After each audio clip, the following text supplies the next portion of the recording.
Good afternoon, everyone. Buenas tardes. I wish I told you I wrote a speech, but I came here to be with you in community, to celebrate you, to hear from the incredible work of your president, a man who leads with heart, with love. And I want to tell you about that journey because Mark Sanchez is not just any other president. He understands your community in a way that no one else does. And he is committed to doing the hard work. What he's talking about is not easy. Structural transformation. Structural transformation. We all seek the same thing when we choose to work for California's community colleges, especially. And I know that you can work anywhere else. So before I go any further, raise your hand if you work at Southwestern College. Raise your hand if you, keep it up, if you are currently taking one class or more at Southwestern Community College. Raise your hand if you have a loved one that went to Southwestern or is currently at a California community college. That should have been the whole room. And I know that we have colleagues here from the other side of the border. We have employers here. We have the incredible Assembly Member Alvarez here. You have alums. Every single one of us believes that our students can succeed. But we have had historic barriers to that success. And I can tell you that this is a community, this is a board of trustees that is willing to do the hard work, that is willing to say, we accept our data, we take on the responsibility of what it means to help every single student succeed. So first, let me just congratulate you. This is a community that I fell in love with. So Dr. Sanchez, the incredible Southwestern Board of Trustees, to your staff and your entire team, thank you for inviting me back. I first came to Southwestern College in 2018 when we had an idea, a bold idea, to launch the Vision for Success statewide. And I will tell you, one of our goals statewide was that we were going to eliminate all equity gaps once and for all within 10 years. Of course we knew that was a reach goal. Of course we did. But for a community to believe in themselves, your goals have to scare you. Your goals have to scare you. And so I first came to Southwestern in 2018 to tell you about that goal, to tell you how we were going to get there. And then we all know what happened, a pandemic, but we came back. In 2019, I came to your EOPS graduation, and you inspired me to believe that the future was bright. And just last December, one of your students reminded me today, we came as a team, our executive team came to redo your entire wardrobe and stack up your food bank. And we did that. And I got to meet those incredible students that President Sanchez talked about, the ones that wake up at 3 a.m. in the morning, at 4 a.m. in the morning to cross that border because they live in mixed status families, because they believe in their dreams. So that is the first time and the last time that I was here, and now I'm back.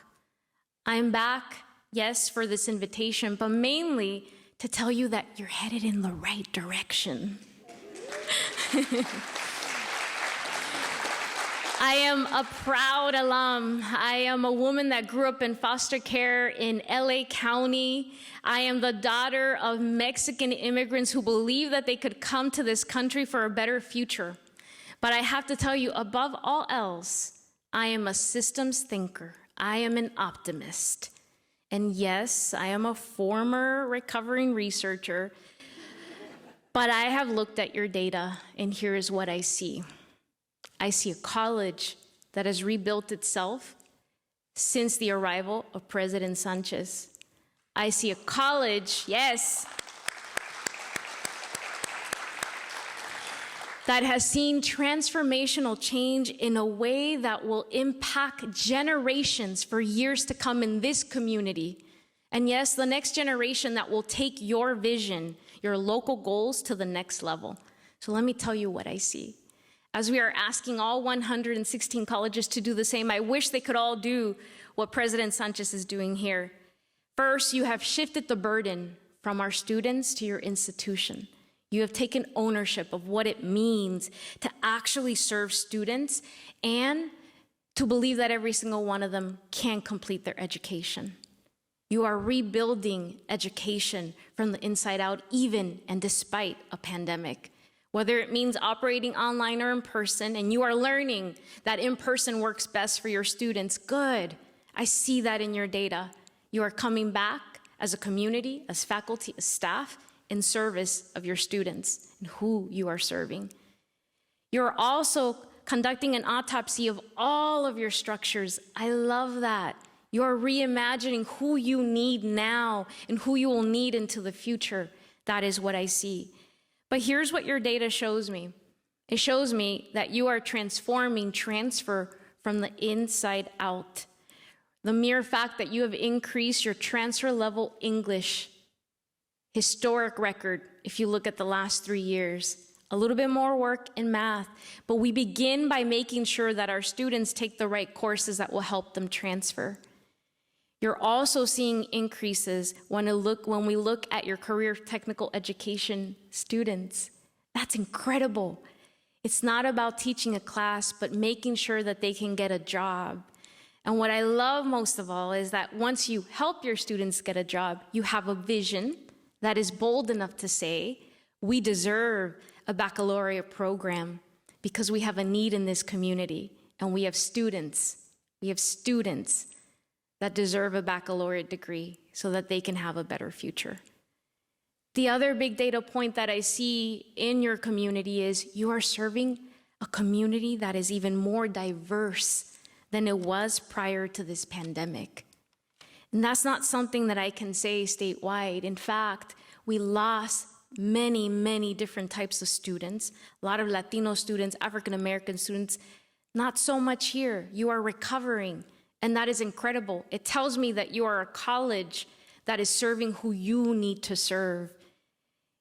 Your students are primarily women, so it makes sense that you've made the connection back to childcare.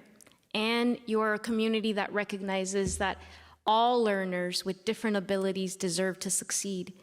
You are one of those colleges that serves a very large percentage of students with disabilities. I highlight that for you because in the middle of this work, your campus, under the leadership of President Sanchez, has also been developing short-term programs, getting students out the door into the workforce immediately. You've also designed the way that you think about your transfer from completion to CTE to, I will share this with you because my team was really excited about this record for all of you, was you are above the state average as we think about your transfer level math and English as a whole. That was really exciting for us because we had not seen that type of progress. I'm happy to share a little bit more with your team, President Sanchez, later today. But here is then how we help you then succeed. You're headed in the right direction because there is a lot of opportunity here. It will take all of you to close equity gaps once and for all. But I have a feeling, because you have Mary Salas here in this community, and now I have her at the statewide level, that you are going to be successful. We are in the middle of fighting for Cal Grant reform. It took us 4 years to re-educate this entire state to understand that financial aid frameworks and structures in the state were actually inequitable because we have the lowest tuition of any state, $46 per unit. But as President Sanchez mentioned, that is not what is a barrier for our students. It's food and housing, it's transportation, it's childcare.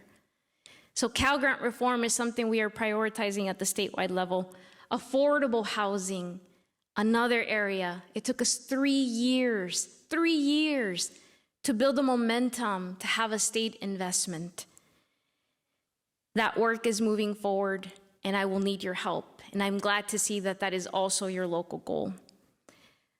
But above all else, you're building the on-ramps for early college, and we are doing that at the statewide level as well.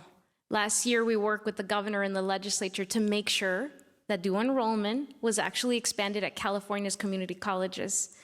Some of you may remember, but it was actually a bill that said that California community colleges could only offer dual enrollment up to 20%. So only 20% of our colleges could offer it up until last year's trailer bill language in the state budget.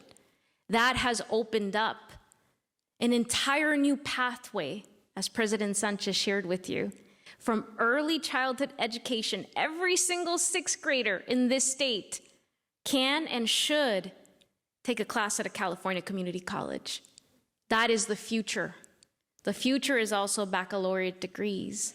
And I will tell you, it scares people across this country when I travel to Washington, D.C., and I say, my dream is that every single Californian wakes up and that we have built a pipeline from pre-K to a PhD, a direct pathway, not because every person should get a PhD, but because they can and they should if that is what they want. And I can tell you, as someone who has made it to those ranks, our system is still broken. But that is the level of work that we need to be dreaming about.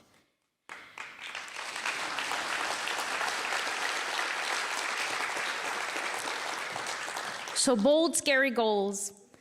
At the federal level, I'll share with you other areas, 3, that will help enable your local work.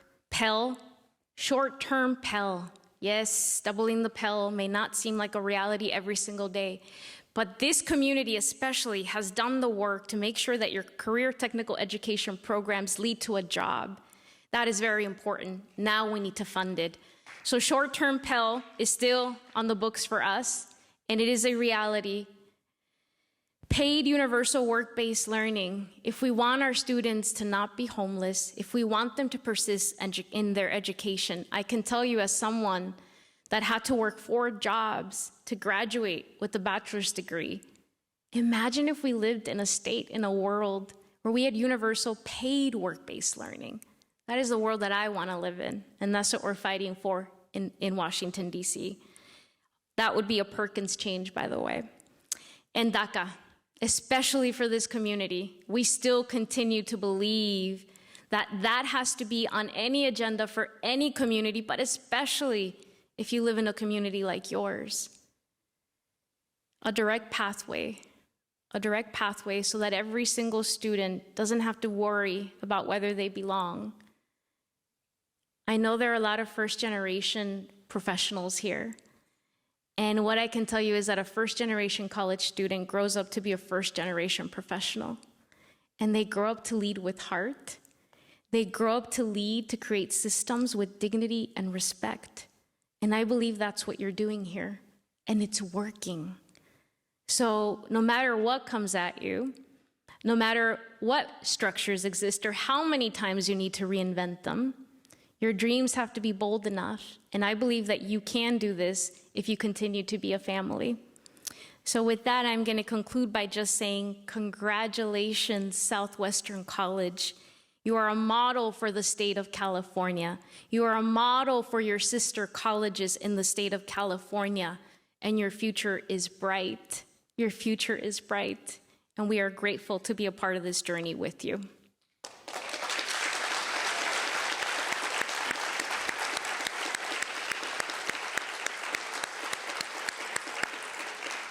Now, it is my honor to introduce your next speaker, California Assemblymember David Alvarez.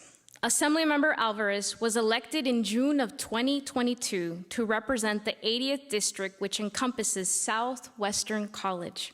He's a small business owner and has served the public for more than 15 years as a city council member and as a staff member to former Senator Denise Ducheney. Born and raised in Barrio Logan, he has been an active volunteer and proud advocate for the underserved in San Diego. In his short time in the Assembly, he has made historic investments in both K-12 and higher education. Please join me in welcoming your Assembly member, David Alvarez, to the stage.